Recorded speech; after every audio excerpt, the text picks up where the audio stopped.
Hi friends, ದಿನದ ಎಲ್ಲ ಪ್ರಮುಖ ಸುದ್ದಿಯನ್ನ ನಿಮಗೆ ತಲುಪಿಸೋ ಮಸ್ತ್ ಮಗ ಚಾನೆಲ್ನ ಫುಲ್ ನ್ಯೂಸ್ಗೆ ಸ್ವಾಗತ. ನಾನು ಅಮರ್ ಪ್ರಸಾದ್.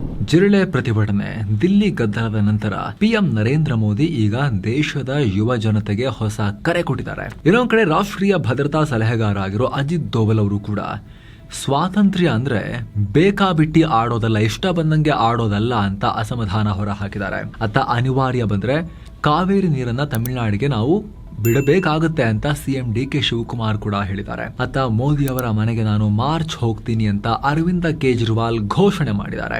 ಎಲ್ಲಾ ಡೆವಲಪ್ಮೆಂಟ್ ಗಳ ಬಗ್ಗೆ ಡೀಟೇಲ್ ಆಗಿ ನಾವು ನೋಡ್ತಾ ಹೋಗೋಣ. ಮೊದಲಿಗೆ ಪಿಎಂ ನರೇಂದ್ರ ಮೋದಿ ಅವರ ವಿಡಿಯೋ ಮೆಸೇಜ್ ನ ಅಪ್ಡೇಟ್. ಜಿರಳೆ ಪಾರ್ಟಿಯ ಪ್ರತಿಭಟನೆ ವೇಳೆ ಮೋದಿ ಅವರನ್ನ ಬಾಲಕಿಯೊಬ್ಬಳು ಬೈದಿರೋ ವಿಡಿಯೋ ಫುಲ್ ವೈರಲ್ ಆಗಿತ್ತು. ಇದಕ್ಕೆ ಸಂಬಂಧಪಟ್ಟಂತೆ ಗುರುವಾರ ತಡರಾತ್ರಿ ಪಿಎಂ ನರೇಂದ್ರ ಮೋದಿ ಇನ್ಸ್ಟಾಗ್ರಾಮ್ ಮತ್ತು ಎಕ್ಸ್ ನಲ್ಲಿ ಮತ್ತೊಂದು ವಿಡಿಯೋ ರಿಲೀಸ್ ಮಾಡಿದ್ದಾರೆ. ದಿಲ್ಲಿಯ ಜಂತರ್ ಮಂತರ್ ನಲ್ಲಿ ನಡೆದ ಪ್ರತಿಭಟನೆ ವೇಳೆ ಕೆಲವರು ತಮ್ಮನ್ನ ನಿಂದಿಸಿರೋ ಬಗ್ಗೆ ಮಾತನಾಡಿದ್ದಾರೆ. ನಿಂದಿಸಿರೋದ್ರಿಂದ ಸಮಸ್ಯೆ ಬಗ್ಗೆ ಹರಿಯೋದಿಲ್ಲ. ಕೆಲ ತುಂಟ ಮಕ್ಕಳು ಸಮಾಜಕ್ಕೆ ಶೋಭೆ ತರದ ಪದಗಳನ್ನ ಬಳಸಿ ನಿಂದನೆ ಮಾಡಿದ್ದಾರೆ. ಕೇವಲ ನನ್ನ ವಿರುದ್ಧ ಮಾತ್ರ ಅಲ್ಲ, ನನ್ನ ದಿವಂಗತ ತಾಯಿ ಅವರನ್ನ ಕೂಡ ನಿಂದಿಸಿದ್ರು. ಬಾಲ್ಯದಲ್ಲಿ ಮಕ್ಕಳು ಇಂಥ ತಪ್ಪುಗಳನ್ನ ಮಾಡೋದು ಸಹಜ. ಆದ್ರೆ ಇದೇ ಬಾಲ್ಯದ ಸಮಯದಲ್ಲಿ ತಪ್ಪುಗಳನ್ನ ಸುಧಾರಿಸೋಕೆ ಅವಕಾಶ ಕೂಡ ಇದೆ ಅಂತ ಮೋದಿ ಹೇಳಿದ್ದಾರೆ. ಅಲ್ಲದೆ ನನಗೆ ಸಮಾಜದಲ್ಲಿರೋ ಆಕ್ರೋಶನೂ ಅರ್ಥ ಆಗುತ್ತೆ. ಆದ್ರೆ ನಮ್ಮ ಹೆಣ್ಣು ಮಕ್ಕಳು ಇಂಥ ಪದಗಳನ್ನ ಬಳಸಿರೋದು ಕೇಳಿ ಆಘಾತ ಆಯ್ತು, ಕಲ್ಚರಲ್ ಶಾಕ್. ಆದ್ರೆ ಅವರು ಕೂಡ ನಮ್ಮ ಮಕ್ಕಳೇ, ಅವರನ್ನ ಅಪ್ಪಿಕೊಂಡು ಸರಿಯಾದ ಮಾರ್ಗ ತೋರಿಸೋ ಸಮಯ ಬಂದಿದೆ. ಈ ಮಕ್ಕಳ ವಿರುದ್ಧ ಕೇಸ್ ಹಾಕಿ ಶಿಕ್ಷೆ ಕೊಡಿಸೋದ್ರಿಂದ ಸಮಸ್ಯೆ ಬಗೆಹರಿಯಲ್ಲ. ಬೈದಿರೋ ಮಕ್ಕಳನ್ನ ಕ್ಷಮಿಸಿದ್ದೇನೆ. ಎಲ್ಲರೂ ಇದನ್ನ ಸ್ವೀಕರಿಸಬೇಕು. ಎಷ್ಟಾದ್ರೂ ಅವರು ನಮ್ಮ ಮಕ್ಕಳು. ಅವರು ಸರಿಯಾದ ಮಾರ್ಗದಲ್ಲಿ ಇಲ್ಲ ಅಂದ್ರೆ ಮಾರ್ಗ ತೋರಿಸೋದು ನಮ್ಮ ಕರ್ತವ್ಯ ಅಂತ ಮೋದಿ ಹೇಳಿದ್ದಾರೆ. ಇದಕ್ಕೆ ಕಾಕ್ರೋಚ್ ಪಾರ್ಟಿಯ ಅಭಿಜಿತ್ ದೀಪ್ಗೆ ಪೋಸ್ಟ್ ಹಾಕಿ ಪ್ರತಿಕ್ರಿಯೆ ಕೊಟ್ಟಿದ್ದಾರೆ, ತಿರುಗೇಟು ಕೊಟ್ಟಿದ್ದಾರೆ. ಕೇವಲ ರೀಲ್ಸ್ ನಲ್ಲಿ ಮಾತ್ರ ಕ್ಷಮಿಸೋದಾ ಅಥವಾ ಹಾಕಿರೋ ಕೇಸನ್ನ ವಾಪಸ್ ತಗೊಳ್ಳೋ ಕೆಲಸ ಆಗುತ್ತಾ ಅಂತ ಪ್ರಶ್ನೆ ಮಾಡಿದ್ದಾರೆ. ಇನ್ನು ಪಿಎಂ ಮೋದಿ ಅವರ ವಿರುದ್ಧ ಆಕ್ಷೇಪಾರ್ಹ ಹೇಳಿಕೆ ಕೊಡಲಾಗಿದೆ ಅಂತ ಗುರುವಾರ ಓರ್ವ ಯುವತಿ ವಿರುದ್ಧ 0 FIR ದಾಖಲಾಗಿತ್ತು. ಈಗ ಆಕೆ 25 ವರ್ಷದ ಯುವತಿಯಲ್ಲ, ಜಸ್ಟ್ 15 ವರ್ಷದ ಬಾಲಕಿ ಅಂತ ಗೊತ್ತಾಗಿದೆ. ಜೊತೆಗೆ ಬಾಲಕಿನೇ ಈಗ ಖುದ್ದು ವಿಡಿಯೋ ಮಾಡಿ ತುಂಬಾ ತಪ್ಪಾಯ್ತು, ಗೊತ್ತಿಲ್ಲದೆ ಮಾಡಿಬಿಟ್ಟೆ ಅಂತ ಹೇಳಿ ಕ್ಷಮೆಯಾಚನೆ ಮಾಡ್ತೀನಿ ದೇಶದ ಬಳಿ ಅಂತ ಹೇಳಿದ್ದಾರೆ. ಪ್ರತಿಭಟನೆ ವೇಳೆ ಎಲ್ಲರೂ ಕೂಡ ನನಗೆ ಉತ್ಸಾಹಿಸಿದ್ರು. ಪ್ರಧಾನಿ ಮೋದಿ ಅವರ ವಿರುದ್ಧ ಘೋಷಣೆಗಳನ್ನ ಕೂಗೋ ರೀತಿ ಮಾಡಿದ್ರು. ಅವರ ಪ್ರಭಾವಕ್ಕೊಳಗಾಗಿ ನಾನು ಹೀಗೆಲ್ಲ ಹೇಳ್ಬಿಟ್ಟೆ. ನಾನು 15 ವರ್ಷದ ಚಿಕ್ಕ ಬಾಲಕಿ, ಕ್ಷಮಿಸಿ. ನಾನು ತುಂಬಾ ಕೆಟ್ಟ ಪದಗಳನ್ನೆಲ್ಲ ಬಳಸಿದ್ದೀನಿ. ನಾನು ಇಡೀ ದೇಶದಲ್ಲಿ ಕ್ಷಮೆಯಾಚನೆ ಮಾಡ್ತೀನಿ. ಇನ್ಮೇಲೆ ಇಂಥ ತಪ್ಪು ಯಾವತ್ತೂ ನಾನು ಮಾಡೋದೇ ಇಲ್ಲ ಅಂತ ಆ ಯುವತಿ ಹೇಳಿರೋ ವಿಡಿಯೋ ಆಕೆ ಶೇರ್ ಮಾಡಿದ್ದಾರೆ. ಏನೋ ಭಾರತದ ರಾಷ್ಟ್ರೀಯ ಭದ್ರತಾ ಸಲಹೆಗಾರರಾಗಿರೋ ಅಜಿತ್ ದೋವಲ್ ಅವರಿಗೆ ಪ್ರತಿಷ್ಠಿತ ಲೋಕಮಾನ್ಯ ತಿಲಕ್ ರಾಷ್ಟ್ರೀಯ ಪ್ರಶಸ್ತಿಯನ್ನು ಕೊಟ್ಟು ಗೌರವಿಸಲಾಗಿದೆ. ಕೇಂದ್ರ ಗೃಹ ಮಂತ್ರಿ ಅಮಿತ್ ಶಾ ಅಜಿತ್ ದೋವಲ್ ಅವರಿಗೆ ಈ ಪ್ರಶಸ್ತಿ ಪ್ರದಾನ ಮಾಡಿದ್ದಾರೆ. ರಾಷ್ಟ್ರೀಯ ಭದ್ರತೆಗೆ ಅಜಿತ್ ದೋವಲ್ ಅವರು ಕೊಟ್ಟ ಕೊಡುಗೆಗೆ ಅವರಿಗೆ ಈ ಪ್ರಶಸ್ತಿಯನ್ನು ಕೊಟ್ಟು ಗೌರವಿಸಲಾಗಿದೆ. ದೋವಲ್ ತಮ್ಮ ಸರ್ವಿಸ್ನುದ್ದಕ್ಕೂ ರಾಷ್ಟ್ರೀಯ ಭದ್ರತೆ, ಭಯೋತ್ಪಾದನಾ ನಿಗ್ರಹ ಕಾರ್ಯಾಚರಣೆ ಮತ್ತು ಗಡಿ ಭದ್ರತೆಗೆ ಕೊಡುಗೆ ಕೊಟ್ಟಿದ್ದಾರೆ. ಮಿಜೋರಾಂ, ಸಿಕ್ಕಿಂ, ಪಂಜಾಬ್ ಮತ್ತು ಜಮ್ಮು ಕಾಶ್ಮೀರ ಸೇರಿ ಅನೇಕ ಸೂಕ್ಷ್ಮ ಪ್ರದೇಶಗಳಲ್ಲಿ ನಿರ್ಣಾಯಕ ಕಾರ್ಯಾಚರಣೆಗಳಲ್ಲಿ ಪಾಲ್ಗೊಂಡಿದ್ದಾರೆ. ಪಾಕಿಸ್ತಾನದ ಒಳಗೂ ಕೆಲಸ ಮಾಡಿದ್ದಾರೆ. ಭಾರತ ಚೀನಾ ಗಡಿ ವಿಚಾರದ ಮಾತುಕತೆಗಳಲ್ಲಿ ಭಾರತದ ವಿಶೇಷ ಪ್ರತಿನಿಧಿಯಾಗಿ ಕೆಲಸ ಮಾಡಿದ್ದಾರೆ. 2017ರ ಡೋಕ್ಲಾಂ ಬಿಕ್ಕಟ್ಟನ್ನ ಬಗೆಹರಿಸುವುದರಲ್ಲೂ ಪ್ರಮುಖ ಪಾತ್ರ ನಿಭಾಯಿಸಿದ್ರು. ಇದನ್ನೆಲ್ಲ ಗಮನಿಸಿ ಅಜಿತ್ ದೋವಲ್ ಅವರಿಗೆ ಈ ಪ್ರಶಸ್ತಿ ಕೊಡಲಾಗಿದೆ. ಈ ವೇಳೆ ಮಾತನಾಡಿದ ಅಮಿತ್ ಶಾ ಭಾರತದ ಫಾರಿನ್ ಪಾಲಿಸಿಯನ್ನ ಬಲಪಡಿಸುವಲ್ಲಿ ಅಜಿತ್ ದೋವಲ್ ಅವರು ದೊಡ್ಡ ಪಾತ್ರ ನಿಭಾಯಿಸಿದ್ದಾರೆ ಅಂತ ಹೇಳಿದ್ದಾರೆ. ಅಷ್ಟು ಮಾತ್ರ ಅಲ್ಲ, ಇನ್ನೊಂದು ಬಿಗ್ ಸ್ಟೇಟ್ಮೆಂಟ್ ಏನು ಅಮಿತ್ ಶಾ ಅವರು ಕೊಟ್ಟಿರೋದು ಅಂತ ಹೇಳಿದ್ರೆ, ರಾಷ್ಟ್ರೀಯ ಭದ್ರತೆ ವಿಚಾರದಲ್ಲಿ ನರೇಂದ್ರ ಮೋದಿ ಅವರು ನಮ್ಮ ಪ್ರಧಾನಿ ತಗೊಂಡಿರೋ ಎಲ್ಲ ನಿರ್ಧಾರಗಳ ಹಿಂದೆ ಅಜಿತ್ ದೋವಲ್ ಅವರ ಪಾತ್ರ ಮತ್ತು ಸಲಹೆ ಇದ್ದೇ ಇತ್ತು. ಅವರ ಹೆಚ್ಚಿನ ಕೆಲಸವನ್ನ ರಿವೀಲ್ ಮಾಡಕ್ಕೆ ನಾವು ಆಗಲ್ಲ ಅಂತ ಅಮಿತ್ ಶಾ ಹೇಳಿದ್ದಾರೆ. ಇನ್ನು ಈ ಸಂದರ್ಭದಲ್ಲಿ ಮಾತನಾಡಿದ ಅಜಿತ್ ದೋವಲ್ ದೇಶದ ಯುವ ಜನತೆಗೆ ದೊಡ್ಡ ಮೆಸೇಜ್ ಕೊಟ್ಟಿದ್ದಾರೆ. ಸ್ವಾತಂತ್ರ್ಯ ಅಂದ್ರೆ ನಮಗೆ ಮನಸ್ಸಿಗೆ ಬಂದ ಹಾಗೆ ಮಾಡೋದು ಅಂತ ಅನ್ಕೊಳ್ಬಾರದು. ನಿಜ ಹೇಳಬೇಕು ಅಂದ್ರೆ ಅದು ಸ್ವಾತಂತ್ರ್ಯನೇ ಅಲ್ಲ. ದೇಶದ ಸ್ವಾತಂತ್ರ್ಯ ಮತ್ತು ಪ್ರಜಾಪ್ರಭುತ್ವದ ಹಕ್ಕನ್ನ ಕೆಲ ಯುವ ಜನತೆ ಹಗುರವಾಗಿ ತಗೊಂಡಿದ್ದಾರೆ ಅಂತ ಅಜಿತ್ ದೋವಲ್ ಹೇಳಿದ್ದಾರೆ. ಅಲ್ಲದೆ ಸ್ವಾತಂತ್ರ್ಯ ಸಿಗೋಕೆ ಲೆಕ್ಕವಿಲ್ಲದಷ್ಟು ಸ್ವಾತಂತ್ರ್ಯ ಹೋರಾಟಗಾರರು ಬಲಿದಾನ ಕೊಟ್ಟಿದ್ದಾರೆ. ಇಂದಿನವರು ದೇಶಕ್ಕಾಗಿ ತಮ್ಮನ್ನ ತಾವು ಸಂಪೂರ್ಣವಾಗಿ ಸಮರ್ಪಣೆ ಮಾಡ್ಕೋಬೇಕು. ವೈಯಕ್ತಿಕ ಆಸೆಗಳನ್ನ ಬದಿಗಿಟ್ಟು ಸದಾ ದೇಶದ ಹಿತಾಸಕ್ತಿ ಕಾಪಾಡೋಕೆ ಕೆಲಸ ಮಾಡಬೇಕು. ಆಸೆಗಳು ಬಂದ್ರೆ ಅದನ್ನ ಇಗ್ನೋರ್ ಮಾಡಿ ದೇಶವನ್ನ ಕಟ್ಟುವುದು ನಮ್ಮ ಮೊದಲ ಆದ್ಯತೆಯಾಗಿರಬೇಕು. ಅಂತ ಒಂದು ಅಪರೂಪದ ಅವಕಾಶ ದೇಶಕ್ಕೆ ಸಿಕ್ಕಿದೆ. ಅದು ಕೈಜಾರಿ ಹೋಗದಿರೋ ಹಾಗೆ ನೋಡ್ಕೋಬೇಕು ಅಂತ ಅಜಿತ್ ದೋವಲ್ ಹೇಳಿದ್ದಾರೆ. ಅಷ್ಟು ಮಾತ್ರ ಅಲ್ಲ, ಪಿಎಂ ನರೇಂದ್ರ ಮೋದಿ ಮತ್ತು ಕೇಂದ್ರ ಮಂತ್ರಿ ಅಮಿತ್ ಶಾ ರಂತವರು ನಮಗೆ ಸಿಕ್ಕಿರೋದು ನಮ್ಮ ಅದೃಷ್ಟ ಅಂತ ಅಜಿತ್ ದೋವಲ್ ಹೇಳಿದ್ದಾರೆ. ಇನ್ನು ಪಿಎಂ ನರೇಂದ್ರ ಮೋದಿ ವಿವೇಕಾನಂದರ ಕಾರ್ಯಕ್ರಮದ ಪ್ರಯುಕ್ತ ಮೈಸೂರಿಗೆ ಬಂದಿದ್ರು. ಸ್ವಾಮಿ ವಿವೇಕಾನಂದ ಸಾಂಸ್ಕೃತಿಕ ಯುವ ಕೇಂದ್ರ ವಿವೇಕ ಸ್ಮಾರಕವನ್ನ ಉದ್ಘಾಟನೆ ಮಾಡಿದ್ರು. ಈ ವೇಳೆ ಕಾರ್ಯಕ್ರಮದುದ್ದಕ್ಕೂ ಮೋದಿಯವರು ಯುವಕರ ಬಗ್ಗೆ ಜಾಸ್ತಿ ಫೋಕಸ್ ಮಾಡಿ ಮಾತನಾಡಿದ್ರು. ಹಾಗೆ ಶಿಕ್ಷಣದಲ್ಲಿ ತಾರತಮ್ಯವಿಲ್ಲದ ಸಮಾನ ಶಿಕ್ಷಣ ಕೊಡೋದು ನಮ್ಮ ಗುರಿ ಅಂತ ಹೇಳಿದ್ರು.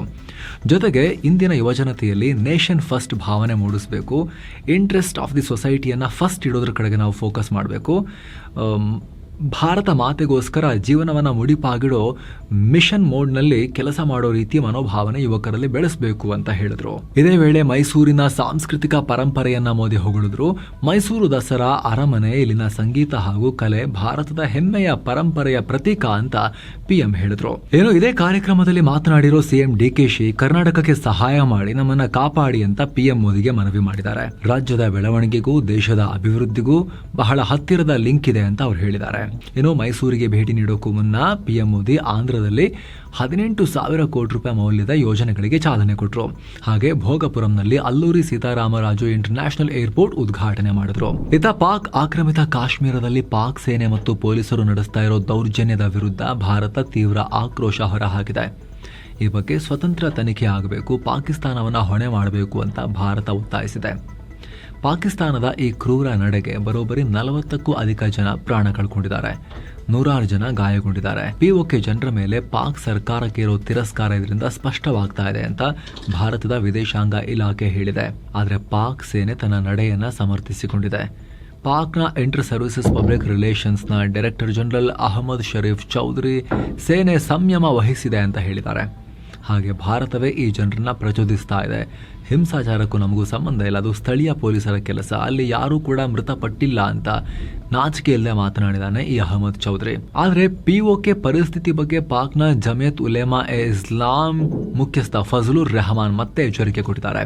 ಪಿಒಕೆ ಪ್ರತಿಭಟನೆಗಳು ಈಗ ಪಾಕಿಸ್ತಾನದ ಇತರ ಭಾಗಗಳಿಗೂ ಮತ್ತು ಯುರೋಪ್ಗೂ ಹರಡ್ತಾ ಇದೆ. ಪಾಕ್ ಸೇನೆಯ ಕಾರ್ಯಾಚರಣೆಯಿಂದ ಇಲ್ಲಿವರೆಗೆ ಬರೋಬ್ಬರಿ 80 ಜನ ಮೃತಪಟ್ಟಿದ್ದಾರೆ ಅಂತ ಫಜಲುರ್ ರೆಹಮಾನೆ ಆರೋಪಿಸಿದ್ದಾರೆ. ಪಾಕ್ ಸೇನೆ ಬಲ ಪ್ರಯೋಗ ನಿಲ್ಲಿಸಿ ಪೊಲಿಟಿಕಲಿ ಈ ಸಮಸ್ಯೆಯನ್ನ ಹ್ಯಾಂಡಲ್ ಮಾಡಬೇಕು ಅಂತ ಹೇಳಿದ್ದಾರೆ. ಈ ಫಜಲುರ್ ರೆಹಮಾನ್ ಇಸ್ಲಾಮಿಕ್ ಪಾರ್ಟಿಗಳ ಪ್ರಮುಖ ಲೀಡರ್ ಪಾಕಿಸ್ತಾನದಲ್ಲಿ. ಮುನಿರಂಗ್ ಓಪನ್ ಆಗಿ ಮುನೀರ ಯೂನಿಫಾರ್ಮ್ ಬಿಟ್ಬಿಡು, ನೀನು ರಾಜಕೀಯ ಮಾಡಕ್ ಬಾ ಅಂತ ತಾಕತ್ತಿದ್ರೆ ಅಂತ ಹೇಳಿ ಧೈರ್ಯವಾಗಿ ಹೇಳಿದಂತ ಒಬ್ಬ ಧಾರ್ಮಿಕ ಪೊಲಿಟಿಕಲ್ ವ್ಯಕ್ತಿ ಫಜಲುರ್ ರೆಹಮಾನ್.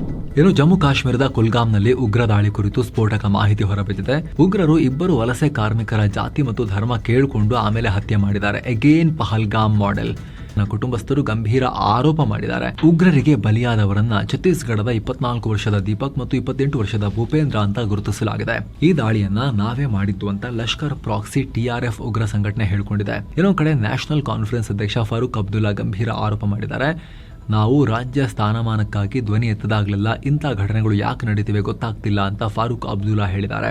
ಈ ಕೃತ್ಯದ ಹಿಂದೆ ಯಾರಿದ್ದಾರೆ ಅಂತ ನಿಷ್ಪಕ್ಷಪಾತ ತನಿಖೆ ಆಗಬೇಕು ಅಂತ ಹೇಳಿದ್ದಾರೆ. ಮೃತ ಕಾರ್ಮಿಕರ ಕುಟುಂಬಕ್ಕೆ ಜಮ್ಮು ಕಾಶ್ಮೀರ ಸಿಎಂ ಒಮರ್ ಅಬ್ದುಲ್ಲಾ ತಲಾ 10 ಲಕ್ಷ ರೂಪಾಯಿ ಪರಿಹಾರವನ್ನ ಘೋಷಣೆ ಮಾಡಿದ್ದಾರೆ. ತಮಿಳುನಾಡಿಗೆ ಕಾವೇರಿ ನೀರು ಹರಿಸಬಾರದು ಅಂತ ಹೇಳಿ ರಾಜ್ಯದಲ್ಲಿ ಭಾರಿ ವಿರೋಧ ವ್ಯಕ್ತವಾಗ್ತಿರೋ ನಡುವೆ ಸಿಎಂ DK ಶಿವಕುಮಾರ್ ದೊಡ್ಡ ಸ್ಟೇಟ್ಮೆಂಟ್ ಕೊಟ್ಟಿದ್ದಾರೆ. ತಮಿಳುನಾಡಿಗೆ ಇನ್ನೂ ನೀರು ಬಿಟ್ಟಿಲ್ಲ. ಶನಿವಾರ ಸಂಜೆಯಷ್ಟರಲ್ಲಿ ಕಬಿನಿ ಜಲಾಶಯದ ನೀರು ಸಂಪೂರ್ಣ ತುಂಬೋ ಹಂತದಲ್ಲಿದೆ. ಹೀಗಾಗಿ ಡ್ಯಾಮ್ ತುಂಬಿದ್ರೆ ನೀರನ್ನು ನಾವು ಹಿಡಿದಿಟ್ಕೊಳ್ಳೋಕೆ ಆಗಲ್ಲ. ಸೇಫ್ಟಿ ದೃಷ್ಟಿಯಿಂದನಾದರೂ ಕೂಡ ನೀರನ್ನು ಹರಿಬಿಡಲೇಬೇಕಾಗುತ್ತೆ ಅನ್ನೋ ಥರದಲ್ಲಿ ಹೇಳಿಕೆಯನ್ನು ಕೊಟ್ಟಿದ್ದಾರೆ. ಅಲ್ಲದೆ ತಮಿಳುನಾಡು ಈಗ ಆಲ್ರೆಡಿ ಸುಪ್ರೀಂ ಕೋರ್ಟ್ಗೆ ಹೋಗೋಕೆ ತಯಾರಿ ನಡೆಸಿದೆ. ಹೀಗಾಗಿ ಭಾನುವಾರ ಸರ್ವಪಕ್ಷ ಸಭೆಯನ್ನು ಕರೆದಿದ್ದೀವಿ, ಅದಾದ್ಮೇಲೆ ಮುಂದಿನ ನಿರ್ಧಾರ ಕೈಗೊಳ್ತೀವಿ ಅಂತ ಸಿಎಂ ಹೇಳಿದ್ದಾರೆ. ಕಾವೇರಿ ನೀರಿನ ಲಭ್ಯತೆ ಕಮ್ಮಿ ಆಗ್ತಿರೋ ಹಿನ್ನೆಲೆಯಲ್ಲಿ ಕುಡಿಯುವ ನೀರಿನ ಅನಗತ್ಯ ಬಳಕೆಯನ್ನ ತಡೆಯೋಕೆ ಬೆಂಗಳೂರು ಜಲಮಂಡಳಿ ಮುಂದಾಗಿದೆ. ಇದಕ್ಕಾಗಿ ಹೊಸ ಮಾರ್ಗಸೂಚಿಯನ್ನ ತಯಾರು ಮಾಡಿದೆ. ಕುಡಿಯೋ ನೀರನ್ನ ಕಟ್ಟಡ ನಿರ್ಮಾಣ ಹಾಗೂ ವಾಹನ ಸ್ವಚ್ಛತೆಯಂತಹ ಅನ್ಯ ಉದ್ದೇಶಗಳಿಗೆ ಬಳಸಿದ್ರೆ ಅದನ್ನ ನಿರ್ಬಂಧಿಸಲಾಗಿದೆ. ಕಠಿಣ ದಂಡ ಹಾಕ್ತೀವಿ ಅನ್ನೋ ವಾರ್ನಿಂಗ್ ಅನ್ನ ಕೂಡ ಕೊಡಲಾಗಿದೆ. ಸ್ನೇಹಿತರೆ, 7 ಸ್ಯಾಂಡ್ಸ್ ನವರು ರಾಮೇಶ್ವರಂ, ತಿರುವನಂತಪುರಂ, ಅನಂತ ಪದ್ಮನಾಭ ಸ್ವಾಮಿ, ಕನ್ಯಾಕುಮಾರಿ ಸೇರಿ ತಮಿಳುನಾಡು, ಕೇರಳದ ಎಲ್ಲ ಅದ್ಭುತ ಸುಂದರ ಭಕ್ತಿಯ ಸ್ಥಳಗಳಿಗೆ ಪ್ರವಾಸ ಕರ್ಕೊಂಡು ಹೋಗ್ತಿದ್ದಾರೆ. ಎಲ್ಲವನ್ನ ಒಳಗೊಂಡಿರೋ ಪ್ಯಾಕೇಜ್ ಇಲ್ಲಿದೆ. ನಿಮಗೆ ಎಕ್ಸ್ಟ್ರಾ ಏನೂ ಖರ್ಚಿರೋದಿಲ್ಲ. ಆಸಕ್ತರು ಕಾಲ್ ಮಾಡಿ ಬುಕ್ ಮಾಡಿಕೊಂಡು ಹೋಗಿ ಬರ್ಬೋದು.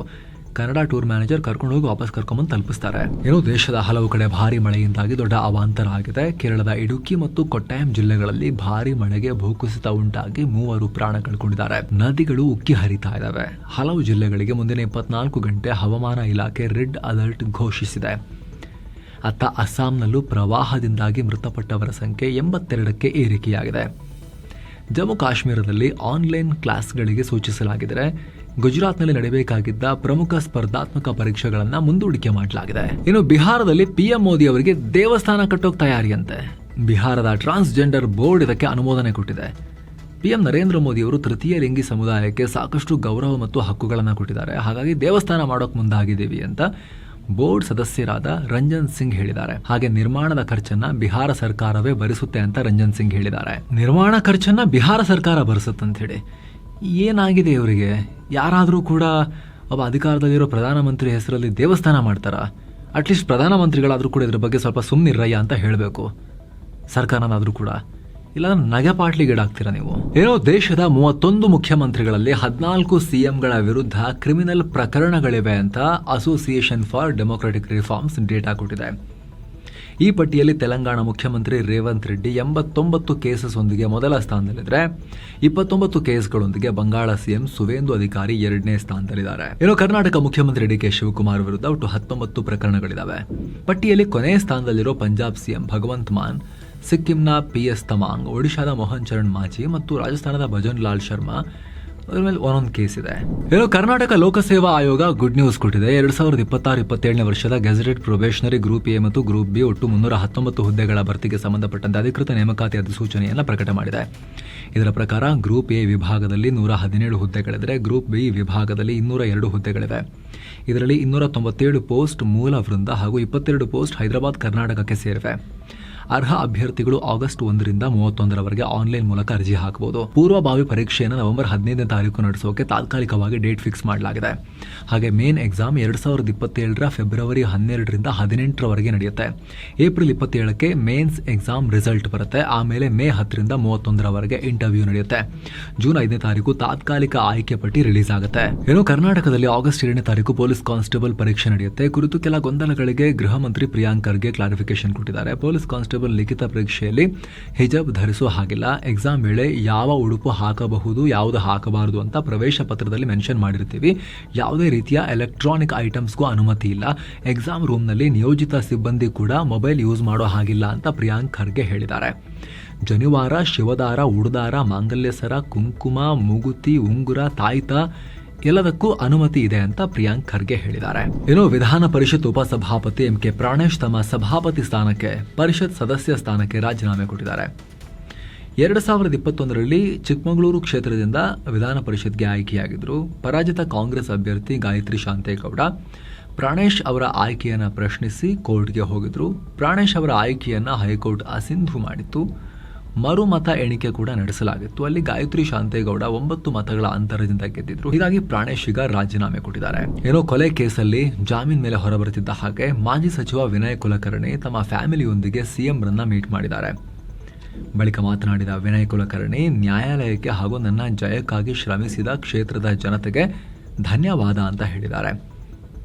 ಇದೇ ವೇಳೆ ಸಚಿವ ಸ್ಥಾನದ ಪ್ರಶ್ನೆ ಮಾಡಿದ್ದಕ್ಕೆ ನಾನು ಸಚಿವ ಸ್ಥಾನದ ಆಕಾಂಕ್ಷಿಯಲ್ಲ, ಆ ಬಗ್ಗೆ ನಾನು ಯಾವುದೇ ಚರ್ಚೆ ಮಾಡಿಲ್ಲ, ಈಗಲೇ ಅದರ ಬಗ್ಗೆ ಏನು ಮಾತನಾಡೋದಿಲ್ಲ ಅಂತ ವಿನಯ್ ಹೇಳಿದ್ದಾರೆ. ಏನೋ ಬೆಂಗಳೂರಲ್ಲಿ ಸೈಟ್ ಪಡೆದು ವರ್ಷಾನುಗಟ್ಟಲೆ ಖಾಲಿ ಬಿಟ್ಟಿರೋ ಮಾಲೀಕರಿಗೆ ಸಿಎಂ DK ಶಿವಕುಮಾರ್ ವಾರ್ನಿಂಗ್ ಕೊಟ್ಟಿದ್ದಾರೆ. BDA ಗ್ರೇಟರ್ ಬೆಂಗಳೂರು ಅಥಾರಿಟಿ ಅಥವಾ ಹೌಸಿಂಗ್ ಸೊಸೈಟಿಗಳಿಂದ ಸೈಟ್ ಪಡೆದವರು 5 ವರ್ಷದ ಒಳಗಡೆ ಮನೆ ಕಟ್ಟಲೇಬೇಕು. ಇಲ್ಲ ಅಂದ್ರೆ ಡಬಲ್ ಟ್ಯಾಕ್ಸ್ ಕಟ್ಟಬೇಕಾಗತ್ತೆ. ನಿಮ್ಮ ಹಣವನ್ನ ಬಡ್ಡಿ ಸಮೇತ ವಾಪಸ್ ಕೊಟ್ಟು ಸೈಟ್ ಅನ್ನ ಸರ್ಕಾರ ವಾಪಸ್ ತಗೊಳುತ್ತೆ ಅಂತ ಸಿಎಂ ವಾರ್ನಿಂಗ್ ಕೊಟ್ಟಿದ್ದಾರೆ. ಇನ್ನು ಕರ್ನಾಟಕ ಕೂಡ ಶಾಲಾ ಕಾಲೇಜುಗಳ ಸುತ್ತಮುತ್ತ ಜಂಕ್ ಫುಡ್ ಮಾರಾಟ ಬ್ಯಾನ್ ಮಾಡಿದೆ. ಶಾಲೆ ಹಾಗೂ PU ಕಾಲೇಜುಗಳ 50 ಮೀಟರ್ ಸುತ್ತಳತೆಯಲ್ಲಿ ಈ ರೂಲ್ಸ್ ಅನ್ವಯ ಆಗುತ್ತೆ. ಆರೋಗ್ಯ ಸಚಿವ UT ಖಾದರ್ ಈ ಘೋಷಣೆ ಮಾಡಿದ್ದಾರೆ.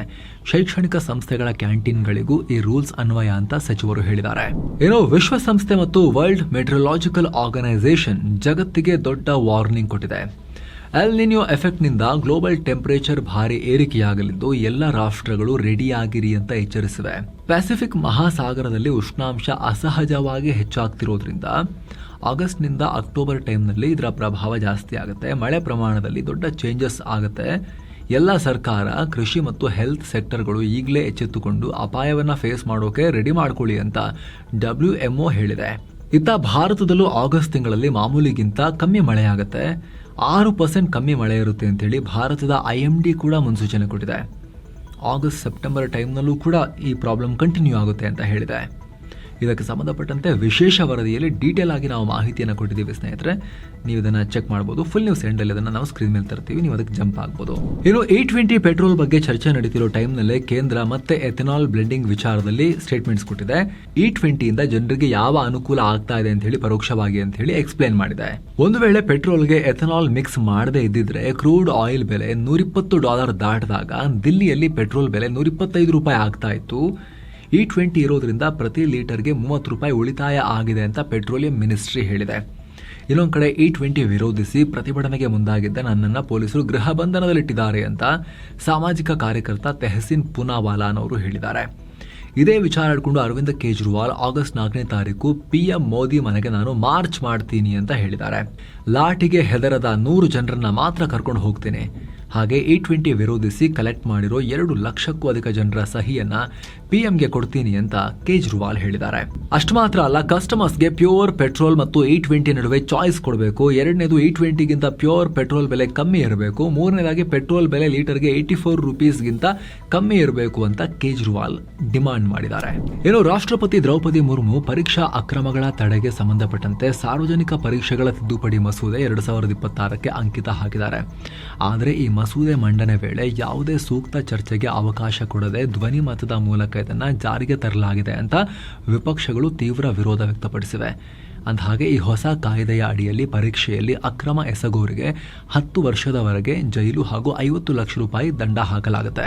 ಇನ್ನು ಪಶ್ಚಿಮ ಬಂಗಾಳ ಮುಖ್ಯಮಂತ್ರಿ ಮೇಲಿನ ದಾಳಿಗೆ ಸಂಚು ರೂಪಿಸಿದ್ದ ಪ್ರಕರಣದಲ್ಲಿ ಉಗ್ರನ ಗೆಳತಿಯನ್ನ ಬಂಧಿಸಲಾಗಿದೆ. ಈಕೆಯನ್ನು ಅರ್ಪಿತಾ ಸರ್ಕಾರ್ ಅಂತ ಗುರುತಿಸಲಾಗಿದೆ. ಪಶ್ಚಿಮ ಬಂಗಾಳದ ಸ್ಪೆಷಲ್ ಟಾಸ್ಕ್ ಫೋರ್ಸ್ ಜಾರ್ಖಂಡ್ನ ಸಾಹಿಬ್ಗಂಜ್ನಲ್ಲಿ ಆಕೆಯನ್ನು ಬಂಧಿಸಿದೆ. ಶುಕ್ರವಾರವಷ್ಟೇ ಶಂಕಿತ ಜೈಷ್ ಉಗ್ರ ಹಮೀಮ್ ಮಂಡಲ್ನನ್ನು ಅರೆಸ್ಟ್ ಮಾಡಲಾಗಿತ್ತು. ಈಗ ಅರೆಸ್ಟ್ ಆಗಿರೋ ಅರ್ಪಿತಾ ಸರ್ಕಾರ್ ಈ ಉಗ್ರನ ಗರ್ಲ್ ಫ್ರೆಂಡ್ ಅಂತ ಗೊತ್ತಾಗಿದೆ. ನಿರಂತರವಾಗಿ ಲಿಂಕ್ನಲ್ಲಿದ್ಲು. ಪ್ರಭಾವಿ ವ್ಯಕ್ತಿಗಳನ್ನು ಹನಿ ಟ್ರ್ಯಾಪ್ ಮಾಡೋ ಜಾಲದಲ್ಲಿ ಈಕೆ ಯೂಸ್ ಆಗ್ತಿದ್ಲು ಅಂತ ಅಧಿಕಾರಿಗಳು ಹೇಳಿದ್ದಾರೆ. ಗೆಳತಿ ಅಂತೆ, ಮತ್ತೆ ಗರ್ಲ್ ಫ್ರೆಂಡ್ ಅಂತೆ, ಹನಿ ಟ್ರಾಪ್ ಜಾಲದಲ್ಲಿ ಇದ್ಲಂತೆ ಅವಳು ಉಗ್ರನ ಜೊತೆ ಸೇರಿಕೊಂಡು. ಏನೋ ಭಾರತೀಯ ನೌಕಾಪಡೆಗೆ ನೂತನ ಉಪಮುಖ್ಯಸ್ಥರ ನೇಮಕ ಆಗಿದೆ. ವೈಸ್ ಅಡ್ಮಿರಲ್ AN ಪ್ರಮೋದ್ ಅವರು ಆಪರೇಷನ್ ಸಿಂಧೂರ್ ಟೈಮ್ನಲ್ಲಿ ಪಾಕಿಸ್ತಾನಕ್ಕೆ ಸ್ವ್ಯಾಗ್ನಲ್ಲಿ ವಾರ್ನಿಂಗ್ ಕೊಟ್ಟಿದ್ರಲ್ಲ, ನಮ್ಮನ್ನು ಕೆಣಕಿದ್ರೆ ಏನಾಗ್ತಿತ್ತು, ಆಮೇಲೆ ನೌಕಾಪಡೆ ನಾವೇನು ಮಾಡ್ತಿದ್ವಿ ಅಂತ ಅವ್ರಿಗೆ ಗೊತ್ತಿತ್ತು, ನಾವು ರೆಡಿ ಇದ್ವಿ ಅಂತ ಹೇಳಿ ಫುಲ್ ಸ್ವ್ಯಾಗ್ನಲ್ಲಿ ಹಿಂಗೆ ತಿರುಗಿದ್ರಲ್ಲ ಚೇರ್ನಲ್ಲಿ. ಅವರು ಈಗ ನೌಕಾಪಡೆಯ ಡೆಪ್ಯೂಟಿ ಚೀಫ್ ಆಗಿ ಅಧಿಕಾರ ವಹಿಸಿಕೊಂಡಿದ್ದಾರೆ. ಮತ್ತೊಂದು ಕಡೆ ಆಪರೇಷನ್ ಸಿಂಧೂರ್ ಟೈಮ್ನಲ್ಲಿ ವಾಯುಪಡೆಯ ಆಪರೇಷನ್ ನೋಡಿಕೊಂಡಿದ್ದ IAFನ deputy chief air marshal AK Bharti ಶುಕ್ರವಾರ ನಿವೃತ್ತರಾಗಿದ್ದಾರೆ. ಏನೋ ಮಿಡಲ್ ಈಸ್ಟ್ ಯುದ್ಧದ ಹಿನ್ನೆಲೆಯಲ್ಲಿ ಏರಿಕೆಯಾಗಿದ್ದ ಕಮರ್ಷಿಯಲ್ ಗ್ಯಾಸ್ ಸಿಲಿಂಡರ್ ಬೆಲೆಯಲ್ಲಿ ಇಳಿಕೆಯಾಗಿದೆ. 19 kgಯ ಕಮರ್ಷಿಯಲ್ LPG ಸಿಲಿಂಡರ್ ಬೆಲೆಯನ್ನ ಕೇಂದ್ರ ಸರ್ಕಾರ $200 ಅಧಿಕ ಕಮ್ಮಿ ಮಾಡಿದೆ. ಯಾವುದು ಕಮರ್ಷಿಯಲ್ ಸಿಲಿಂಡರ್ ಬೆಲೆಯಲ್ಲಿ, ಗೃಹ ಬಳಕೆದಲ್ಲ. ಏನೋ ಜುಲೈ ತಿಂಗಳ GST ಸಂಗ್ರಹಣೆಯಲ್ಲಿ ದೊಡ್ಡ ಪ್ರಮಾಣದಲ್ಲಿ ಏರಿಕೆಯಾಗಿದೆ. ಜುಲೈನಲ್ಲಿ ಒಟ್ಟು GST ಸಂಗ್ರಹ ಬರೋಬ್ಬರಿ 2.11 ಲಕ್ಷ ಕೋಟಿ ರೂಪಾಯಿಗೆ ತಲುಪಿದೆ. ಕಳೆದ ವರ್ಷದ ಜುಲೈ ತಿಂಗಳಿಗೆ ಹೋಲಿಸಿದರೆ 15% ಹೆಚ್ಚಾಗಿದೆ. ಈ ಬಾರಿ GST ಸಂಗ್ರಹ ಹೆಚ್ಚಾಗೋಕೆ ದೇಸಿ ಆದಾಯ ಮತ್ತು ಆಮದು ಸುಂಕದ ಗಳಿಕೆ ಪ್ರಮುಖ ಕಾರಣ. ಆಮದು GST ಸಂಗ್ರಹ 28% ರೈಸ್ ಆಗಿ 66,500 ಕೋಟಿ ರೂಪಾಯಿ ದಾಟಿದೆ. ದೇಸಿ ವಹಿವಾಟಿನ GST ಸಂಗ್ರಹ 10% ಹೆಚ್ಚಾಗಿ 1.45 ಲಕ್ಷ ಕೋಟಿ ರೂಪಾಯಿ ಆಗಿದೆ. ಏನೋ ಕೇಂದ್ರ ಸರ್ಕಾರ ತೆರಿಗೆ ಹಂಚಿಕೆ ರೂಪದಲ್ಲಿ, ಟ್ಯಾಕ್ಸ್ ಮನಿ ಡಿವಲ್ಯೂಷನ್ ರೂಪದಲ್ಲಿ ಬರೋಬ್ಬರಿ 1.09 ಲಕ್ಷ ಕೋಟಿ ರೂಪಾಯಿಗಳನ್ನ ರಾಜ್ಯಗಳಿಗೆ ರಿಲೀಸ್ ಮಾಡಿದೆ. ಪ್ರತಿ ತಿಂಗಳು 10ನೇ ತಾರೀಕು ಕೊಡೋ ಹಣದ ಜೊತೆಗೆ ಇದು ಹೆಚ್ಚುವರಿ ಕಂತು. ರಾಜ್ಯಗಳ ಆರ್ಥಿಕ ಸ್ಥಿತಿ ಬಲಪಡಿಸೋಕೆ ಮತ್ತು ಅಭಿವೃದ್ಧಿ ಕೆಲಸಗಳಿಗೆ ವೇಗ ಕೊಡೋಕೆ ಈ ಫಂಡ್ ರಿಲೀಸ್ ಅಂತ ಹೇಳಿದ್ದಾರೆ. ರೂಲ್ಸ್ ಪ್ರಕಾರ ಕೇಂದ್ರಕ್ಕೆ ಬರೋ ತೆರಿಗೆಯಲ್ಲಿ 41% ಅನ್ನ ವರ್ಷದಲ್ಲಿ 14 ಕಂತುಗಳಲ್ಲಿ ರಾಜ್ಯಕ್ಕೆ ಹಂಚಲಾಗುತ್ತೆ. ಈ ಬಾರಿ ಬಿಡುಗಡೆಯಾದ ಹಣದಲ್ಲಿ ಅತಿ ಹೆಚ್ಚು ಪಾಲು ದೇಶದ ಅತಿದೊಡ್ಡ ಜನಸಂಖ್ಯೆಯ ರಾಜ್ಯವಾಗಿರೋ ಉತ್ತರ ಪ್ರದೇಶಕ್ಕೆ ಸಿಕ್ಕಿದೆ. ಬರೋಬ್ಬರಿ 19,208 ಕೋಟಿ ರೂಪಾಯಿ ಸಿಕ್ಕಿದೆ. ಇದಾದ್ಮೇಲೆ ಬಿಹಾರಕ್ಕೆ 10,845 ಕೋಟಿ ರೂಪಾಯಿ, ಮಧ್ಯಪ್ರದೇಶಕ್ಕೆ 8,010 ಕೋಟಿ ರೂಪಾಯಿ ಸಿಕ್ಕಿದೆ, ಕರ್ನಾಟಕಕ್ಕೆ 4,504 ಕೋಟಿ ರೂಪಾಯಿ ಸಿಕ್ಕಿದೆ. ಹಾಗೆ ತಮಿಳುನಾಡು 4,466 ಕೋಟಿ ರೂಪಾಯಿ, ಗುಜರಾತ್ 4,094 ಕೋಟಿ ರೂಪಾಯಿ, ಮಹಾರಾಷ್ಟ್ರ 7,022 ಕೋಟಿ ರೂಪಾಯಿ ಸಿಕ್ಕಿದೆ. ಮುಖ್ಯವಾಗಿ ಇಲ್ಲಿ ಯಾವ ರಾಜ್ಯಕ್ಕೆ ಎಷ್ಟು ಹಣ ಕೊಡಬೇಕು ಅಂತ ನಿರ್ಧಾರ ಮಾಡೋದು ಹಣಕಾಸು ಆಯೋಗ. ರಾಜ್ಯದ ಜನಸಂಖ್ಯೆ, ವಿಸ್ತೀರ್ಣ, ಅರಣ್ಯ ಪ್ರದೇಶ ಹಾಗೂ ಆದಾಯ, ಅವರ ಕರೆಂಟ್ ಎಕನಾಮಿಕ್ ಸ್ಟೇಟಸ್ ಎಲ್ಲವನ್ನ ಕನ್ಸಿಡರ್ ಮಾಡಿ ಈ ಪಾಲು ನಿರ್ಧಾರ ಆಗುತ್ತೆ. ಜಿಯೋಲಾಜಿಕಲ್ ಸರ್ವೆ ಆಫ್ ಇಂಡಿಯಾದ 176 ವರ್ಷಗಳ ಇತಿಹಾಸದಲ್ಲಿ ಇದೇ ಫಸ್ಟ್ ಟೈಮ್ ಮಹಿಳೆಯೊಬ್ಬರು ಡೈರೆಕ್ಟರ್ ಜನರಲ್ ಆಗಿದ್ದಾರೆ. ಹಿರಿಯ ವಿಜ್ಞಾನಿ ವರ್ಷಾ ಅಶೋಕ್ ಅಗ್ಲಾವೆ GSIನ 54ನೇ ಡೈರೆಕ್ಟರ್ ಜನರಲ್ ಆಗಿ ಅಧಿಕಾರ ವಹಿಸಿಕೊಂಡಿದ್ದಾರೆ. ಖ್ಯಾತ ಪಳೆಯುಳಿಕೆ ತಜ್ಞೆಯಾದ ಇವರಿಗೆ 30 ವರ್ಷಗಳಿಗೂ ಅಧಿಕ ಕಾಲ ಕೆಲಸ ಮಾಡಿದ ಅನುಭವ ಇದೆ. ಕಳೆದ 2 ವರ್ಷಗಳಿಂದ ಡೈರೆಕ್ಟರ್ ಜನರಲ್ ಆಗಿದ್ದ ಅಸಿತ್ ಸಹ ಜಾಗಕ್ಕೆ ಇವರು ಬಂದಿದ್ದಾರೆ. ಮಹಾರಾಷ್ಟ್ರದ ಥಾಣೆಯ ಭಿವಂಡಿ ಅನ್ನೋ ಕಡೆ 4 ಅಂತಸ್ತಿನ ವಸತಿ ಕಟ್ಟಡ ಬಿದ್ದಿದೆ. 10 ಮಂದಿ ಪ್ರಾಣ ಕಳ್ಕೊಂಡಿದ್ದಾರೆ. 2020ರಲ್ಲೇ ಈ ಕಟ್ಟಡ ಅಪಾಯಕಾರಿ ಅಂತ ಅಧಿಕಾರಿಗಳು ಹೇಳಿದ್ರು. ಆದ್ರೂ ಈಗ ಅನಾಹುತ ಆಗೋ ತನಕ ಕಣ್ಮುಚ್ಚು ಕೂತ್ಕೊಂಡಿದ್ರು ಇವರು. ದೇಶದಲ್ಲಿ ಹೊಸದಾಗಿ 11 ಫ್ಲೈಯಿಂಗ್ ಸ್ಕೂಲ್ ಅಥವಾ ವಿಮಾನ ಹಾರಾಟ ತರಬೇತಿ ಕೊಡೋ ಶಾಲೆಗಳು ಆರಂಭ ಆಗ್ತಿವೆ. ಇದಕ್ಕಾಗಿ ಏರ್ಪೋರ್ಟ್ಸ್ ಅಥಾರಿಟಿ ಆಫ್ ಇಂಡಿಯಾ ಸಂಪೂರ್ಣ ಟೆಂಡರ್ ಪ್ರಕ್ರಿಯೆ ಮುಗಿಸಿದೆ. ದೇಶದಲ್ಲಿ 30,000ಕ್ಕೂ ಅಧಿಕ ಪೈಲಟ್ಗಳ ಶಾರ್ಟೇಜ್ ಇದೆ. ಹಾಗಾಗಿ ಅರ್ಜೆಂಟ್ ಆಗಿ ಬೇಕಿತ್ತು ನಮಗೂ ಕೂಡ. 2023ರ DGCA ಡೇಟಾ ಪ್ರಕಾರ ಭಾರತದಲ್ಲಿ ಇರೋದೇ 35 ಫ್ಲೈಯಿಂಗ್ ಸ್ಕೂಲ್ಸ್. ಈಗ ಇದ್ದಕ್ಕಿದ್ದಂತೆ ಹೊಸದಾಗಿ 11 ಆಡ್ ಮಾಡೋ ನಿರ್ಧಾರ ಮಾಡಲಾಗಿದೆ. ಇತ್ತ ದಿಲ್ಲಿಯಲ್ಲಿ ಶಂಕಿತ ಎಬೋಲಾ ವೈರಸ್ ಕೇಸ್ ಪತ್ತೆಯಾಗಿದೆ. ಕಾಂಗೋದಿಂದ ವಾಪಸ್ ಆಗಿದ್ದ 52 ವರ್ಷದ BSF ಯೋಧರೊಬ್ಬರಲ್ಲಿ ಈ ಸೋಂಕಿನ ಲಕ್ಷಣಗಳು ಕಾಣಿಸಿಕೊಂಡಿವೆ. ಇವರು ಕಾಂಗೋದಲ್ಲಿ ವಿಶ್ವಸಂಸ್ಥೆಯ ಶಾಂತಿ ಪಾಲನಾ ಪಡೆಯ ಭಾಗವಾಗಿ ಕೆಲಸ ಮಾಡಿದ್ರು. ಸದ್ಯ ರಿಪೋರ್ಟ್ ಬಂದ ಮೇಲೆ ಈ ಕೇಸ್ ಪಾಸಿಟಿವ್ ಅಥವಾ ನೆಗೆಟಿವ್ ಅನ್ನೋದು ಸ್ಪಷ್ಟವಾಗುತ್ತೆ. ರಸ್ತೆಯಲ್ಲಿ ಓಡಾಡೋ ಬೀಡಾಡಿ ದನಗಳ ವಿಚಾರವಾಗಿ ಸುಪ್ರೀಂ ಕೋರ್ಟ್ ರಾಜ್ಯ ಮತ್ತು ಕೇಂದ್ರಾಡಳಿತ ಪ್ರದೇಶಗಳಿಗೆ ದೊಡ್ಡ ಸೂಚನೆ ಕೊಟ್ಟಿದೆ. ಬೀಡಾಡಿ ದನಗಳಿಂದ ಆಕ್ಸಿಡೆಂಟ್ ಆದ್ರೆ, ಜನ ಮೃತಪಟ್ಟರೆ ಸರ್ಕಾರನೇ ಪರಿಹಾರ ಕೊಡಬೇಕು ಅಂತ ಹೇಳಿದೆ. ಜಗತ್ತಿನ ಖ್ಯಾತ ಪರ್ವತಾರೋಹಿ ನಿರ್ಮಲ್ ಪುರ್ಜಾ ನಿಧನರಾಗಿದ್ದಾರೆ. ಪಾಕ್ ಆಕ್ರಮಿತ ಕಾಶ್ಮೀರದ ಗಿಲ್ಗಿಟ್ ಬಾಲ್ಟಿಸ್ತಾನ್ನಲ್ಲಿರೋ ಬ್ರಾಡ್ ಪೀಕ್ ನಲ್ಲಿ ಮೃತಪಟ್ಟಿದ್ದಾರೆ. ಜುಲೈ 30ನೇ ತಾರೀಕು ಅಲ್ಲಿ ಭೀಕರ ಹಿಮಪಾತ ಆಗಿತ್ತು. ನಿರ್ಮಲ್ ಪುರ್ಜಾ ಜೊತೆಗಿದ್ದ ಇತರರು ಕೂಡ ಮೃತಪಟ್ಟಿದ್ದಾರೆ. ಎಲಿಟ್ ಎಕ್ಸ್ಪಿಡಿಷನ್ ಅನ್ನೋ ಸಂಸ್ಥೆ ಇದನ್ನು ಖಚಿತಪಡಿಸಿದೆ. ಸ್ಕಾಟ್ಲೆಂಡ್ ನಲ್ಲಿ ನಡೀತಾ ಇರೋ ಕಾಮನ್ವೆಲ್ತ್ ಗೇಮ್ಸ್ ನಲ್ಲಿ ಭಾರತದ ಬಾಕ್ಸಿಂಗ್ ಪಟು ಪ್ರೀತಿ ಪವಾರ್ 54 kg ವಿಭಾಗದ ಚಿನ್ನದ ಪದಕವನ್ನು ಗೆದ್ದಿದ್ದಾರೆ. ಹಾಗೆ 57 kg ವಿಭಾಗದಲ್ಲಿ ಬಾಕ್ಸಿಂಗ್ ಪಟು ಜೈಸ್ಮಿನ್ ಲಂಬೋರಿಯಾ ಚಿನ್ನದ ಪದಕವನ್ನು ಗೆದ್ದುಕೊಂಡಿದ್ದಾರೆ. ಜೊತೆಗೆ ಪುರುಷರ ಶಾಟ್ ಪುಟ್ ನಲ್ಲಿ ಸೋಮನ್ ರಾಣಾ ಚಿನ್ನದ ಪದಕ ಹಾಗೂ ಶುಭಂ ಜುಯಾಲ್ ಬೆಳ್ಳಿ ಪದಕವನ್ನು ಪಡ್ಕೊಂಡಿದ್ದಾರೆ. ಇದರೊಂದಿಗೆ ಪುರುಷರ ಟ್ರಿಪಲ್ ಜಂಪ್ ನಲ್ಲಿ ಪ್ರವೀಣ್ ಚಿತ್ರವೇಲ್ ಬೆಳ್ಳಿ, ಇದೇ ವಿಭಾಗದಲ್ಲಿ ಸೆಲವು ಪ್ರಭು ಕಂಚಿನ ಪದಕವನ್ನು ಪಡೆದಿದ್ದಾರೆ. ಬಾಕ್ಸಿಂಗ್ ನಲ್ಲಿ ಜಡುಮಣಿ ಸಿಂಗ್ ಬೆಳ್ಳಿ ಪದಕವನ್ನು ಗೆದ್ದುಕೊಂಡಿದ್ದಾರೆ. ಈ ಮೂಲಕ ಭಾರತ 8 ಚಿನ್ನದ ಪದಕ ಸೇರಿ 30 ಪದಕಗಳೊಂದಿಗೆ ಪದಕ ಪಟ್ಟಿಯಲ್ಲಿ 6ನೇ ಸ್ಥಾನಕ್ಕೆ ಬಂದಿದೆ. 57 ಚಿನ್ನ ಸೇರಿ 133 ಪದಕಗಳನ್ನು ಪಡೆದು ಆಸ್ಟ್ರೇಲಿಯಾ ಮೊದಲ ಸ್ಥಾನವನ್ನು ಕಾಯ್ದುಕೊಂಡಿದೆ. Q1 ರಿಸಲ್ಟ್ಸ್ ಕಡೆಗೆ ಬರೋದಾದ್ರೆ ಸ್ನೇಹಿತರೆ, ಮುತೂಟ್ ಫಿನಾನ್ಸ್ ಈ ಬಾರಿ year on year net profit 38%ಗೂ ಅಧಿಕ ಹೆಚ್ಚಾಗಿ 2,700 ಕೋಟಿಗೂ ಅಧಿಕ ಲಾಭ ಗಳಿಸಿದೆ. ಗೋಲ್ಡ್ ಲೋನ್ ಬಿಸ್ನೆಸ್ ಬೆಳವಣಿಗೆಯಾಗಿ ಆದಾಯ ಹೆಚ್ಚಾಗಿದೆ ಅವರದು. Divi's laboratories net profit year on year 66% jump ಆಗಿ 900 ಕೋಟಿ ದಾಟಿದೆ. ಖರ್ಚು ಕಮ್ಮಿ, ಸೇಲ್ಸ್ ಹೆಚ್ಚಾಗಿ ಚೆನ್ನಾಗಿ ಪ್ರಾಫಿಟ್ ಆಗಿದೆ. ಮಾರುಕಟ್ಟೆ ನಿಯಂತ್ರಕ ಸೆಬಿ ಜಿ ಎಂಟರ್ಟೈನ್ಮೆಂಟ್ ಕಂಪನಿ ಅದರ CEO ಪುನೀತ್ ಗೋಯಂಕಾ ಮತ್ತು ಫೌಂಡರ್ ಸುಭಾಷ್ ಚಂದ್ರಗೆ ದೊಡ್ಡ ಶಾಕ್ ಕೊಟ್ಟಿದೆ. ಸೆಕ್ಯೂರಿಟೀಸ್ ಕಾನೂನು ಉಲ್ಲಂಘನೆ ಮಾಡಿದ್ದಕ್ಕೆ 1.48 ಕೋಟಿ ರೂಪಾಯಿ ದಂಡ ಹಾಕಿದೆ. ಹಾಗೆ ಜಿ ಎಂಟರ್ಟೈನ್ಮೆಂಟ್ ಎಂಟರ್ಪ್ರೈಸಸ್ ಲಿಮಿಟೆಡ್ ಕಂಪನಿಯನ್ನ 2 ತಿಂಗಳು, ಹಾಗೆ ಗೋಯಂಕಾ ಮತ್ತು ಸುಭಾಷ್ ಚಂದ್ರ ಅವರನ್ನ 1 ವರ್ಷ ಸೆಕ್ಯೂರಿಟೀಸ್ ಮಾರ್ಕೆಟ್ನಿಂದ ಬ್ಯಾನ್ ಮಾಡಲಾಗಿದೆ. ಸೆಬಿ ಈ ರೀತಿ ದಂಡ ಹಾಕೋಕೆ ಏನ್ ಕಾರಣ ಅಂತ ನೋಡೋದಾದ್ರೆ, ಹೈದರಾಬಾದ್ನಲ್ಲಿರೋ ಝೀಲ್ ಕಂಪನಿಯ ಜಾಗವನ್ನ ಪ್ರಮೋಟರ್ಗಳಿಗೆ ಲಿಂಕ್ ಆಗಿರೋ ಕಂಪನಿಗಳು ಲೋನ್ ತಗೊಳ್ಳೋಕೆ ಬಳಸ್ಕೊಂಡಿವೆ. ಆಗ ಲೆಂಡರ್ಸ್ ಎಕ್ಸ್ಟ್ರಾ ಸೆಕ್ಯೂರಿಟಿ ಕೇಳಿದಾಗ ಕಂಪನಿಯ ಬೋರ್ಡ್ ಪರ್ಮಿಷನ್ ಇಲ್ಲದೆ ಈ ಜಾಗದ ಟೈಟಲ್ ಡೀಡ್ಸ್ ಅನ್ನ ಕೊಟ್ಟಿದ್ದಾರೆ. ಈ ಮ್ಯಾಟರ್ ಅನ್ನ ಕಂಪನಿಯ ಬೋರ್ಡ್, ಆಡಿಟ್ ಕಮಿಟಿ ಮತ್ತು ಶೇರ್ ಹೋಲ್ಡರ್ಸ್ ನಿಂದ ಮುಚ್ಚಿಟ್ಟಿದ್ದಾರೆ. ಪ್ರಾಪರ್ಟಿ ಡಾಕ್ಯುಮೆಂಟ್ಸ್ ಮಿಸ್ ಆದಾಗ ಸೆಬಿ ತನಿಖೆ ಮಾಡಿದ್ದು ಕಳ್ಳಾಟ ಬಯಲಾಗಿದೆ. ಪ್ರತಿ ಲಿಸ್ಟೆಡ್ ಕಂಪನಿಯ ಆಸ್ತಿ ಎಲ್ಲ ಶೇರ್ ಹೋಲ್ಡರ್ಗೆ ಸೇರಿತ್ತು. ಅದನ್ನ ಪ್ರಮೋಟರ್ಗಳ ಸ್ವಾರ್ಥಕ್ಕೆ ಬಳಸೋದು ಫ್ರಾಡ್ ಅಂತ ಸೆಬಿ ಸ್ಪಷ್ಟಪಡಿಸಿದೆ. ಭಾರತದಲ್ಲಿ ಸಾವರಿನ್ AI ನಲ್ಲಿ ಕೆಲಸ ಮಾಡ್ತಿರೋ ಸರ್ವಂ ಸಂಸ್ಥೆ ಹಾಗೂ IBM ಸಂಸ್ಥೆಯೊಂದಿಗೆ, ಅಮೆರಿಕದ IBM ಸಂಸ್ಥೆಯೊಂದಿಗೆ ಈಗ ಮಹತ್ವದ ಒಪ್ಪಂದ ಆಗಿದೆ. ಕೇಂದ್ರ ಹಾಗೂ ರಾಜ್ಯ ಸರ್ಕಾರಗಳ ಸೇವೆಗಳನ್ನು ಜನರಿಗೆ ತಲುಪಿಸೋಕೆ ಎಲ್ಲ ಒಟ್ಟಿಗೆ ಕೆಲಸ ಮಾಡೋದಕ್ಕೆ ಈ ಅಗ್ರಿಮೆಂಟ್ ಆಗಿದೆ. ಸೊ ಫ್ರೆಂಡ್ಸ್, ಇದಾಗಿತ್ತು ಇವತ್ತಿನ ಫುಲ್ ನ್ಯೂಸ್. ನಾವು ಕೊಯ್ದಿಲ್ಲ, ಎಳೆದಿಲ್ಲ, ಕಿರ್ಚಾಡಿಲ್ಲ, ಕೇವಲ ಸುದ್ದಿಯ ರೀತಿಯಲ್ಲಿ ತಲುಪಿಸೋ ಪ್ರಯತ್ನವನ್ನು ಮಾಡಿದ್ದೀವಿ. ನಿಮಗಿದು ಇಷ್ಟ ಆಗ್ತಾ ಇದ್ರೆ ವಿಡಿಯೋ ಕೆಳಗಿರೋ ಜಾಯಿನ್ ಬಟನ್ ಮೂಲಕ ನಮ್ಮ ಚಾನಲ್ಗೆ ಮೆಂಬರ್ಸ್ ಆಗಿ ಜಾಯ್ನ್ ಆಗ್ಬೋದು. Thank you so much. ಮತ್ತೆ ಭೇಟಿ ಆಗ್ತಿರೋಣ ಸ್ನೇಹಿತರೆ. ನಮಸ್ಕಾರ.